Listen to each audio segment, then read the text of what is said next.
हाय दोस्तों, नमस्कार आप सभी को। मैं आपसे कुमार सिंह करियर पॉइंट के इस प्लेटफॉर्म से आप सभी का स्वागत करता हूं। और दोस्तों, आपसे मेरी बस एक यही विनती है कि आप सभी में से जितने भी बच्चे यहां पे नए हैं, कृपया करके करियर पॉइंट चैनल को सब्सक्राइब करिए और बेल आइकन को प्रेस करना मत भूलिए, ताकि दोस्तों यहाँ पे जो फ्री लाइव बैचेज के वीडियो अपलोड किया जा रहा है ना, यह आपके लिए बेहद महत्वपूर्ण है। यदि आप लोग ऐसा नहीं करते हैं तो आप लोग इससे वंचित हो जाएंगे। इसका फायदा उठाइए, ठीक है, और आप लोग इसे सब्सक्राइब करिए, ओके। क्योंकि यहाँ पे जो साइंस का टॉपिक पढ़ाया जा रहा है, यह आप लोगों का जितने भी आरआरबी, एसएससी और बैंकिंग के एग्जाम है, ठीक है, जिसमें साइंस के संबंधित टॉपिक पूछे जाते हैं, उन सभी एग्जाम्स के लिए यह बेहद महत्वपूर्ण है। दोस्तों, साइंस के बहुत सारे टॉपिक को पहले के वीडियो में पढ़ाया गया है, ठीक है। अभी का जो हमारा वीडियो है, तो इसमें हम लोग वक्रता, त्रिज्या और फोकस दूरी के बीच संबंध को देखने वाले हैं, ठीक है दोस्तों। क्योंकि हम लोग यह तो देख चुके हैं पिछले वीडियो में कि जो फोकस दूरी होता है वह क्या होता है, और वक्रता त्रिज्या किसे कहते हैं, उसे किस चीज से डिनोट करते हैं, ठीक है। परंतु यहाँ पे कुछ कंफ्यूजन हमारे बीच उभर के सामने आता है, ठीक है, कि यह जो फोकस दूरी और वक्रता त्रिज्या होता है, इसके बीच आखिरकार क्या संबंध होता है। क्योंकि यदि हम लोग इसके संबंध को नहीं देखेंगे, ठीक है, यदि इसके संबंध को नहीं देखेंगे तो दर्पण पर जो प्रतिबिंब बनता है, ठीक है, और प्रतिबिंब की ऊंचाई, ठीक है, उसकी दूरी, वस्तु की दूरी आदि निकालने से संबंधित क्वेश्चंस आते हैं, तो उसको हम लोग सॉल्व नहीं कर पाते हैं। क्योंकि यही फोकस दूरी और वक्रता त्रिज्या का जो संबंध है, यह डायरेक्ट फार्मूला के रूप में उसमें कार्य जाता है, ठीक है दोस्तों। तो उसे हम लोग यहाँ पे देखते हैं। यदि आप लोग फोकस दूरी और वक्रता त्रिज्या से संबंध के बीच जो संबंध होता है उसे समझने में सफल हो जाते हैं, तो आप लोग इससे संबंधित बहुत तरह के न्यूमेरिकल को भी बना पाएंगे, ठीक है। तो यह सभी प्रकार के एग्जाम्स में पूछे जाने वाले क्वेश्चन से संबंधित है यह टॉपिक। तो आप लोग इस पर विशेष ध्यान दीजिएगा और इसे बहुत ही अच्छे ढंग से समझने का प्रयास करिएगा। यदि आप लोगों को इससे जुड़ी किसी भी प्रकार की परेशानी आती है, तो आप लोग कृपया करके कमेंट बॉक्स में जाकर के कमेंट कर सकते हैं, उसका उचित निदान किया जाएगा, ओके दोस्तों। तो चलिए यहाँ पे आते हैं हम लोग अपने टॉपिक पे। हमारा आज का टॉपिक है वक्रता त्रिज्या और फोकस दूरी के बीच संबंध। फोकस दूरी के बीच संबंध, ओके दोस्तों।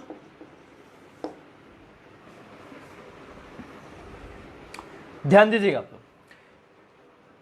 हम लोग वक्रता, त्रिज्या और फोकस दूरी को समझते समय में, ठीक है, दो दर्पणों का उपयोग किया था। पहला था हमारा उत्तल दर्पण, यह हो गया हमारा उत्तल दर्पण, ओके दोस्तों। और दूसरा हो गया हमारा अवतल दर्पण। क्या हो गया? अवतल दर्पण। दोस्तों, यहाँ पे जितनी काम की चीजें होगी उसे ही मैं यहाँ पे लिखूंगा, ठीक है। तो आप लोग किसी प्रकार का कंफ्यूजन मत करिएगा। यह देखिए, यह हो गया हमारा मेन एक्सिस, ठीक है, और यह हो गया अवतल दर्पण के लिए भी मेन एक्सिस, ठीक है। मेन एक्सिस का जो लोग डेफिनेशन नहीं जानते हैं वो लोग पिछले वीडियो को देख सकते हैं, ठीक है, उसमें बहुत ही स्पष्ट समझाया गया है। इसमें मैं सिर्फ उन टर्म्स के नाम ही लूंगा, ठीक है, उनको समझाऊंगा नहीं, क्योंकि पिछले वीडियो में हम लोगों ने लगभग उस पर आधे घंटे का वीडियो कवर किया हुआ है, ठीक है। तो यहाँ देखते हैं, यह हो गया ध्रुव, जिसे ओ से डिनोट करें। इसका भी यह जो ध्रुव है इसे ओ से डिनोट करें, ठीक है दोस्तों। इसका जो वक्रता केंद्र होगा उसे सी से डिनोट करेंगे, और इसका जो वक्रता केंद्र होगा इसे भी कैपिटल सी से ही डिनोट करेंगे, ठीक है। यहाँ पे ध्यान दीजिए, ठीक है। यह जो कैपिटल सी और ओ के यानी ध्रुव के बीच की जो दूरी है, इसी को वक्रता त्रिज्या हम लोग कहते हैं, जिसे हम लोग आर से सूचित करते हैं। सेम उसी प्रकार जो वक्रता केंद्र और ध्रुव के बीच का दूरी होगा अवतल दर्पण में, उसे हम लोग आर से सूचित करेंगे और उसी को हम लोग वक्रता त्रिज्या कहेंगे, ठीक है। और मुख्य फोकस के विषय में हम लोगों ने देखा था कि जब कोई प्रकाशीय किरण उस दर्पण के मुख्य अक्ष के समानांतर आपतित होती है, तो वह परावर्तित होने के बाद मुख्य अक्ष के जिस बिंदु से मिलती है या उससे मिलते हुए प्रतीत होती है, तो मुख्य अक्ष के उसी बिंदु को हम लोग क्या कहते हैं? मुख्य फोकस या मेन फोकस कहते हैं, या सिर्फ फोकस भी कहते हैं। और उस फोकस को कैपिटल एफ से डिनोट करते हैं, कैपिटल एफ, ओके। यहाँ पे देखिए कैपिटल एफ। और जो ध्रुव तथा मुख्य फोकस के बीच की दूरी होती है, उसी को हम लोग फोकस दूरी कहते हैं। क्या कहते हैं? जो मुख्य फोकस, ठीक है, जो मुख्य फोकस और दर्पण के ध्रुव के बीच की दूरी होती है, उसी को हम लोग फोकस दूरी कहते हैं। और उस फोकस दूरी को हम लोग स्मॉल एफ से सूचित करते हैं, स्मॉल एफ से सूचित करते हैं, स्मॉल एफ से सूचित करते हैं। अब देखिए दोस्तों, यहां पे देखिए बेहद आसान है इसे समझना, बस आप लोग थोड़ी सी प्रयत्न करें। यहां पे देखिए, सबसे पहले इसमें आप लोग वक्रता त्रिज्या को देख लीजिए कौन है। वक्रता त्रिज्या बराबर, ठीक है, इक्वल टू ओ सी जो है यही हमारा वक्रता त्रिज्या है, और इसी को आर से सूचित करते हैं। और फोकस दूरी, ठीक है, फोकस दूरी, ठीक है दोस्तों, ध्यान दीजिएगा, फोकस दूरी जो है उसे हम लोग यहाँ पे नजर आ रहा होगा, फोकस दूरी ओ एफ, ठीक है, ओ से एफ के बीच की दूरी, और इसी को हम लोग स्मॉल एफ से सूचित करते हैं। यह दोनों दर्पण में सेम प्रोसेस है, ठीक है, बस आप लोग इसे मिलाते चलिए। अब देखिए दोस्तों, यहाँ पे मान लीजिए कोई वस्तु है, ठीक है, यहाँ पे कोई वस्तु है, क्या है? कोई वस्तु है। इसे हम लोग ए बी से सूचित करेंगे, ठीक है, ताकि हम लोग को समझने में आसानी होगी। देखिए दोस्तों, जो भी वस्तु होता है इससे बहुत सारी किरणें निकलती हैं, परंतु प्रतिबिंब बनाने के लिए इससे निकलने वाली मात्र 2 किरणों की आवश्यकता होती है, और वही 2 किरणें किसी भी प्रतिबिंब बनाने के लिए महत्वपूर्ण भूमिका अदा करते हैं। पहला जो किरण होता है वह मुख्य अक्ष के समानांतर वस्तु के शीर्ष से होते हुए दर्पण पे आपतित होता है, और दूसरा जो प्रकाशीय किरण होता है, दूसरा जो इसका प्रकाशीय किरण होता है जो वस्तु से निकलने वाली, वह वस्तु के शीर्ष से होकर के दर्पण के ध्रुव से मिलते हैं, ठीक है। यानी यहाँ पे 2 किरणों को लेना बेहद आवश्यक होता है। सेम वही प्रोसेस यहाँ पे मैं अवतल दर्पण में जो वक्रता त्रिज्या को डिनोट किया था आर, उसको मिटा दे रहा हूँ क्योंकि आप लोगों से समझ चुके हैं, ठीक है। यहाँ भी मैं वक्रता त्रिज्या अर्थात आर को मिटा दिया क्योंकि आप लोग इसे समझ चुके हैं, यहाँ पे मैंने लिख दिया है, ठीक है। अर्थात जो वक्रता त्रिज्या होगी ओसी होगा, ठीक। तो इसे आप लोग इस फिगर पे समझ सकते हैं, ओके। सेम उसी प्रकार अवतल दर्पण के लिए भी मान लीजिए कोई वस्तु रखा गया है और इस वस्तु से 2 किरणें निकल रही है। पहला जो मुख्य अक्ष के समानांतर आपतित हो रही है और दूसरा जो उस वस्तु के शीर्ष से ध्रुव पे आपतित हो रही है। ध्यान दीजिएगा यहाँ पे। अब दोस्तों यहाँ पे आप लोग ध्यान दीजिए, यहाँ पे पहले एक ही किरण को लेकर के समझते हैं जो कि मुख्य अक्ष के समानांतर आपतित हो रही है, ठीक है। चूंकि दोस्तों प्रकाश के परिवर्तन के नियम में हम लोगों ने पढ़ा था कि यदि कोई प्रकाशीय किरण, ठीक है, किसी दर्पण पे आपतित होती है तो वह प्रकाशीय किरण जिस आपतन कोण के साथ उस दर्पण पे आपतित होती है सेम उतने ही कोण के साथ, यानी उतने ही कोण के साथ, जिसे परावर्तन कोण भी कहा जाता है, सेम उतने ही कोण के साथ वह उस दर्पण से परावर्तित हो जाती है, ठीक है। तो यहां भी यह प्रकाशीय किरण उस नियम को ही फॉलो करेगी, ठीक है। तो देखिए यहां पे सबसे पहले जब आपतित हुई यहां पे प्रकाशीय किरण, तो यहां पे हम लोग एक अभिलंब डालेंगे, ठीक है। क्योंकि हम लोग जानते हैं कि किसी भी गोला के लिए, ठीक है, किसी भी गोला के लिए केंद्र से जो परिधि को मिलाने वाला त्रिज्या होता है वह उस परिधि पर लंबवत होता है, ठीक है। वह उस परिधि पर कैसा होता है? लंबवत होता है। तो यदि उसी को आगे बढ़ाया जाए तो यहाँ पे वही त्रिज्या जो है वह इस आपतित किरण के लिए अभिलंब का कार्य करे, ठीक है। और यहाँ से जो प्रकाशीय किरण है जो इस दर्पण पे आपतित हुई रहती है वह आपतन कोण के ही बराबर परावर्तन कोण बनाते हुए उस दर्पण से क्या हो जाएगी? रिफ्लेक्ट हो जाएगी या परावर्तित हो जाएगी, ठीक है दोस्तों, परावर्तित हो जाएगी। अब देखिए जैसे ही यह परावर्तित होगी, यह जो परावर्तित किरण है वह मुख्य फोकस से निकलती हुई प्रतीत होगी। ठीक है, यह स्पष्ट मिल नहीं रही है परंतु मिलती हुई प्रतीत हो रही है, क्योंकि यहाँ से जब प्रकाशीय किरण रिफ्लेक्ट हो रही है तो ऐसा लग रहा है, ऐसा प्रतीत हो रहा है कि यह जो प्रकाशीय किरण है वह इधर से नहीं गई हुई है, बल्कि यहाँ मुख्य फोकस के पास इसका ओरिजिन है और वहीं से यह निकली हुई है। ठीक है, ठीक उसी प्रकार अवतल दर्पण में देखिए, यहाँ से जो मुख्य अक्ष के समानांतर किरण आपतित हुई वह अविलंब के साथ आपतन कोण बनाएगी। ठीक है, और उतने ही बराबर कोण बनाते हुए, जिसे परावर्तन कोण के नाम से जानेंगे, यह रिफ्लेक्ट हो जाएगी इस दर्पण से और वह रिफ्लेक्शन के बाद मुख्य अक्ष के मुख्य फोकस से होकर के गुजरेगी। ठीक है, मुख्य अक्ष के मुख्य फोकस से होकर गुजरेगी। ठीक है दोस्तों, यहाँ पे देखिए, यहाँ पे मान लीजिए कि ए बी जो वस्तु है, ठीक है, और ए बी वस्तु से निकलने वाली जो प्रकाशीय किरण है वह एम बिंदु पे आपतित होती है। कहाँ आपतित होती है? एम बिंदु के पास। ठीक है, और यहाँ भी मान लीजिए कि यह जो ए बी से निकलने वाली प्रकाशीय किरण है वह एम बिंदु पे दर्पण पे आपतित होती है। ठीक है, इसे समझते चलिए, क्योंकि इसे यदि आप लोग नहीं समझिएगा, आप लोग इस वक्रता त्रिज्या और फोकस दूरी के बीच के संबंध का जो व्यंजक होता है उसे आप लोग प्राप्त नहीं कर पाएंगे। ठीक है, तो यहाँ पे देखिए, यहाँ पे आप लोगों को दो त्रिभुज नजर आ रहे होंगे। ठीक है, क्या नजर आ रहे हैं? दो त्रिभुज। ठीक, देखिए यहाँ पे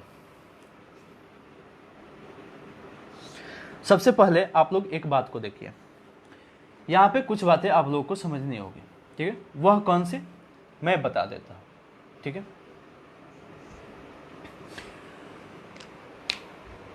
सबसे पहला नंबर बात क्या कि प्रकाश के परिवर्तन के नियम से हम लोग जानते हैं कि कोण I बराबर कोण R। मैं यहाँ पे लिख रहा हूँ। ठीक है, मैं यहाँ से व्यंजक को प्राप्त करने की कोशिश कर रहा हूँ। ठीक है, सबसे पहले मैं लिखा, ये जितने भी फिगर है पहले आप लोग इसे बना लीजिएगा। ठीक है, उसके बाद आप लोग लिखिएगा प्रकाश के परिवर्तन के नियम से। ठीक है, प्रकाश के परिवर्तन के नियम से,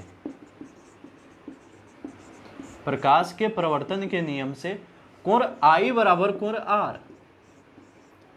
ठीक है, क्योंकि आप सभी जानते हैं कि प्रकाश के परिवर्तन का नियम जो है वह कहता है कि आपतन कोण परावर्तन कोण के हमेशा बराबर होता है, और आपतन कोण को ही कोण I से डिनोट किया गया है और परावर्तन कोण को कोण R से डिनोट किया गया है। तो यहाँ पर आपतन कोण परावर्तन कोण के बराबर होगा, अर्थात कोई कोण R बराबर कोण I बराबर कोण R। ओके, तो यहाँ पे देखिए, यहाँ पे हम लोगों ने देख लिया कि प्रकाश के परिवर्तन के नियम से कोण I इक्वल टू कोण R। ओके, अब आप लोग एक 9th क्लास में अभिगृहित पढ़े होंगे। ठीक है, वह अभिगृहित क्या है? देखिए, यदि किसी दो समानांतर रेखाओं को कोई तिर्यक रेखा, यदि किसी दो समानांतर रेखाओं को कोई तिर्यक रेखा विभाजित करती है तो एकांतर कोण आपस में बराबर होते हैं। वह एकांतर कोण कौन कौन से होते हैं? ठीक है, अर्थात यहां यदि M है, यहां N है, ठीक है, तो कोण BMN इक्वल टू कोण PNM। ठीक है, और दूसरा एकांतर कोण कौन सा हो जाएगा?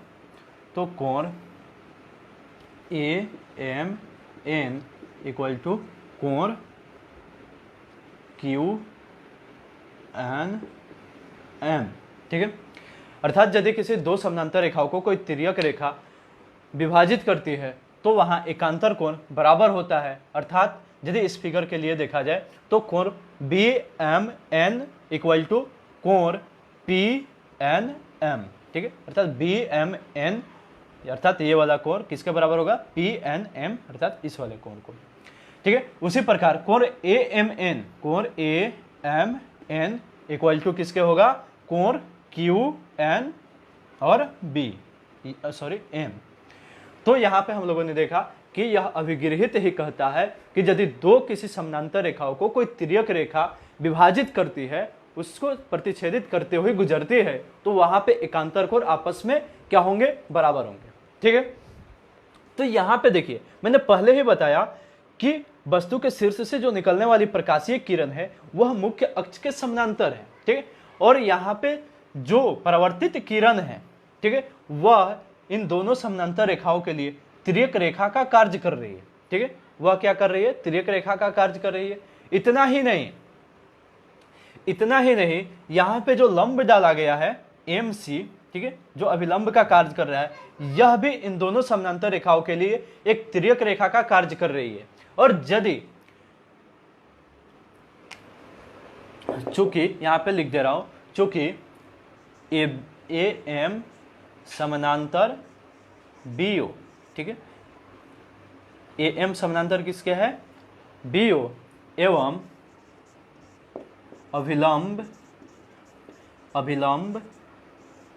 अभिलंब जो है CM, ठीक है, एवं अभिलंब CM तिर्यक रेखा हो, यह तिर्यक रेखा की भांति कार्य करता है, रेखा की भांति कार्य करता है,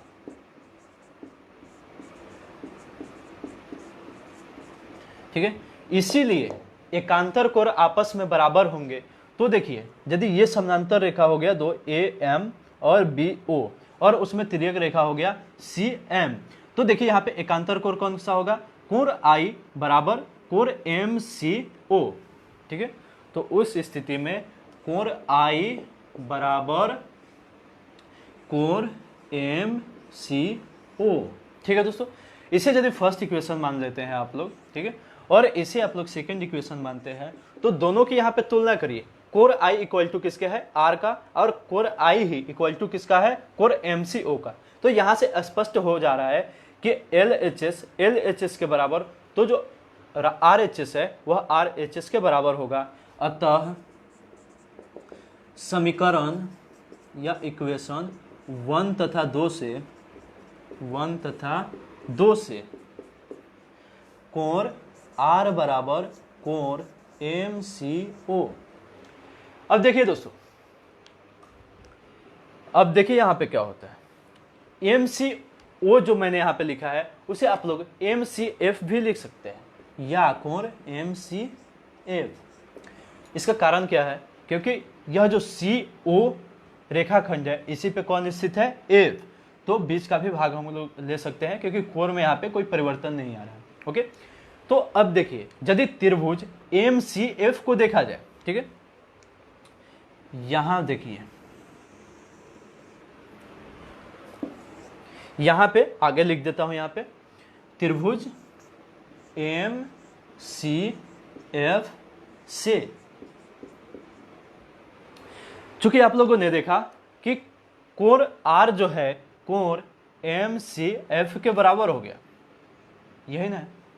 अब देखिए यदि किसी त्रिभुज में दो कोण आपस में बराबर हो जाते हैं तो उनकी जो सम्मुख भुजाएं होती है वो भी आपस में बराबर हो जाती हैं, ठीक है। और यदि किसी त्रिभुज के दो भुजाएं आपस में बराबर हो जाती है तो उस त्रिभुज को हम लोग किस त्रिभुज के नाम से जानते हैं? समद्विबाहु त्रिभुज। किस त्रिभुज के नाम से जानेंगे? समद्विबाहु त्रिभुज। तो यहाँ पे जो त्रिभुज MCF है उससे स्पष्ट हो जा रहा है कि यह जो त्रिभुज होगा वह समद्विबाहु त्रिभुज होगा, ठीक है। तो यहाँ पे लिख दे रहे हैं, स्पष्ट है कि जब समद्विबाहु त्रिभुज होगा तो क्या होगा? इसके सम्मुख भुजाएं बराबर होगी। तो यहाँ कोण C का सम्मुख भुजा क्या होगा? MF, ठीक है, और कोण R का सम्मुख भुजा क्या होगा? CF। तो स्पष्ट है कि CF बराबर MF, ठीक है दोस्तों। CF बराबर क्या हो जाएगा? MF। अर्थात यह जो CF है वह किसके बराबर हो जाएगा? MF के बराबर, ठीक है दोस्तों। अब ध्यान दीजिएगा, यहाँ पे हम लोगों ने वस्तु को बड़े करके लिया है, ठीक है, यानी यहाँ पे एक बड़ी वस्तु है। यदि यही वस्तु बिंदु साइज की होती, ठीक है, यानी एक पॉइंट की भांति होती, बहुत ही छोटी होती, जो कि इस मुख्य एक्सिस पे होती, तो उससे गुजरने वाली जो प्रकाशीय किरण है वह ध्रुव पे ही जाती, ठीक है, वह ध्रुव पे आपतित होती। तो यदि वह ध्रुव पे आपतित होती उस पोजीशन में यह जो FM है वह किसके बराबर हो जाता? FO के बराबर, ठीक है। ध्यान से यहाँ पे समझिएगा, यहाँ पे हम लोगों ने वस्तु का जो साइज लिया है वह बड़ा लिया हुआ है, ठीक है, परंतु यह जो नियम हमने सिद्ध करने जा रहा है, ठीक है, यह जो नियम हम लोग सिद्ध करने जा रहे हैं वह सभी वस्तुओं के लिए है। तो यहाँ पे सभी वस्तुओं से संबंधित गतिविधियों को हम लोग लेंगे। तो यदि यही वस्तु यानी जो ए बी है वह पॉइंट की भांति होती या छोटी सी बिंदु की भांति होती, वह मेन एक्सिस पे ही होती, तो उनसे गुजरने वाली जो प्रकाशीय किरण है वह कहाँ पे आपतित होती, तो इस दर्पण के ध्रुव पे आपतित होती। और यदि वह किरण इस दर्पण के ध्रुव पे आपतित होती, ठीक है, तो उस पोजीशन में यह जो एफ एम है या एम एफ है वह किसके बराबर हो जाता, वह आकर के एफ ओ के बराबर हो जाता। ठीक है, तो यहां पे हम लोग एक कंडीशन लिखेंगे। ठीक है, एक कंडीशन लिखेंगे हम लोग कि यदि वस्तु बिंदु आकार की हो, बिंदु आकार की हो, वस्तु बिंदु आकार की हो तब, ठीक है, हो तब एम एफ बराबर एफ ओ। एम एफ बराबर किसके हो जाएगा, एफ ओ के। ठीक है, यहां पे दोस्तों देखिए, यहां पे ऐसे भी लिख सकते हैं एफ ओ बराबर एम एफ। ठीक है दोस्तों, इसे देखिए हम लोग थर्ड इक्वेशन मानते हैं और इसे हम लोग फोर्थ इक्वेशन मानते हैं। तो दोस्तों यहाँ पे थर्ड और फोर्थ की तुलना करिए। ठीक है दोस्तों, यहाँ पे मैं आगे बढ़ के यहाँ पे लिख देता हूँ। ठीक है, चलिए यहाँ पे इक्वेशन थर्ड और फोर्थ की तुलना करिए तो आप लोग पाइएगा कि आर एच एस के बराबर है। ठीक है, तो एल एच एस के बराबर होगा।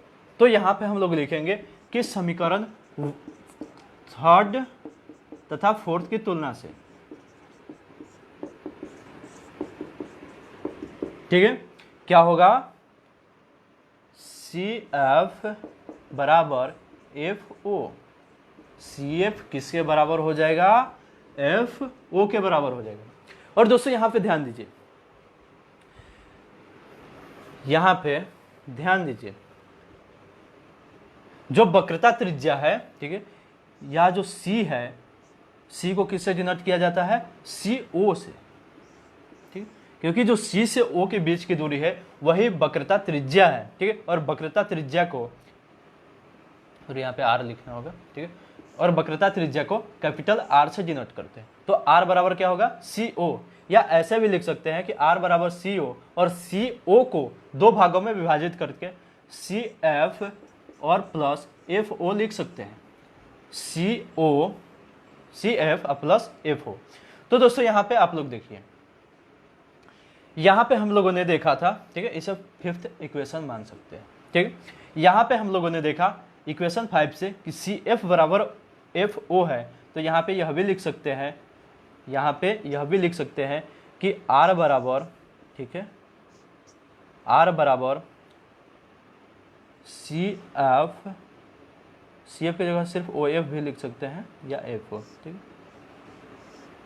F O plus F O, equation 5 से, इक्वेशन 5 से। दोस्तों यहाँ पे देखिए, चूंकि इक्वेशन 5 में यह सत्यापित हो चुका है कि सी एफ जो होगा एफ ओ के बराबर होगा, यानी सी एफ ओ के बराबर हो जाएगा। तो यहाँ पे हम लोग सी एफ के जगह एफ ओ भी लिख सकते हैं। ठीक है, तो वही मैंने यहाँ पे लिख दिया, और इसे आगे यह भी लिखेंगे कि आर बराबर 2 एफ ओ। आर बराबर कितना लिख देंगे, 2 एफ ओ, और जो एफ ओ है वही हमारा फोकस दूरी स्मॉल एफ है। तो यहाँ पे यह भी लिख देंगे हम लोग कि जो capital R equal to 2 small F. ठीक है दोस्तों, और इसे अंत में जा करके ये यहाँ पे यह भी लिख देंगे। ठीक है, यहाँ ऊपर लिख दे रहा हूँ ताकि आप लोगों को स्पष्ट नजर आए। अंत में जाकर के हमारा इक्वेशन यही सामने आता है, F equal to R by 2। ठीक है दोस्तों, तो देखिए यहां हम लोगों ने वक्रता त्रिज्या अर्थात आर एवं फोकस दूरी एफ के बीच संबंध स्थापित कर लिया, और वह संबंध यहाँ पे देखिए क्या ओवर के सामने आता है, small F equal to R by 2। ठीक है, और यही जो है वह फोकस दूरी और वक्रता त्रिज्या के बीच संबंध स्थापित करने वाला व्यंजक है। और यह जो व्यंजक है यह किसी भी प्रकार के प्रतिबिंब से संबंधित न्यूमेरिकल बनाने के लिए बहुत ही आवश्यक है। तो दोस्तों हम लोग इसे बिल्कुल ही इग्नोर नहीं करेंगे, इसे अच्छे से समझने का प्रयास करेंगे। तो मैंने यहाँ पे बहुत ही स्पष्ट शब्दों में इसे सत्यापित करने का प्रयास किया है और यह सत्यापित हो भी गया है। तो यदि आप लोगों को यह नोट करना है तो इसे पहले आप लोग नोट कर लीजिए, क्योंकि यह आप लोगों को सभी प्रकार के क्वेश्चन को समझने के लिए बहुत ही मददगार साबित होगा। क्योंकि यदि आप लोग किसी भी व्यंजक को प्राप्त कर लेते हैं तो न्यूमेरिकल को बनाना तो बहुत ही इजी हो जाता है, क्योंकि उसमें अंक दिए रहते हैं, ठीक है, उसमें बहुत सारे दिशा निर्देश भी दिए गए होते हैं, परंतु इसमें अपने आप से समझना होता है। तो दोस्तों चलिए आप लोग पहले इसे फटाफट नोट करिए, उसके बाद हम लोग आगे बढ़ते हैं, ठीक है।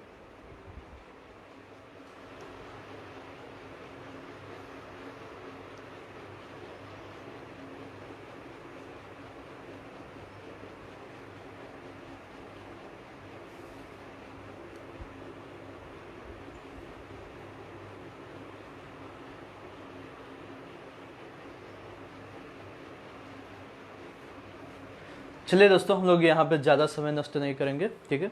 यदि आप लोग नोट नहीं कर पाए होंगे तो वीडियो को पॉज करके पीछे जा करके आप लोग इसे नोट कर सकते हैं, ठीक है। तो मैं यहाँ पे इस टॉपिक के साथ ही इस वीडियो को समाप्त करता हूँ, ठीक है। और हम लोग फिर अगले नए वीडियो में नए टॉपिक के साथ आपसे मिलेंगे, ठीक है। तब तक के लिए मैं आप लोगों से विदा लेता हूँ। धन्यवाद आप सभी को।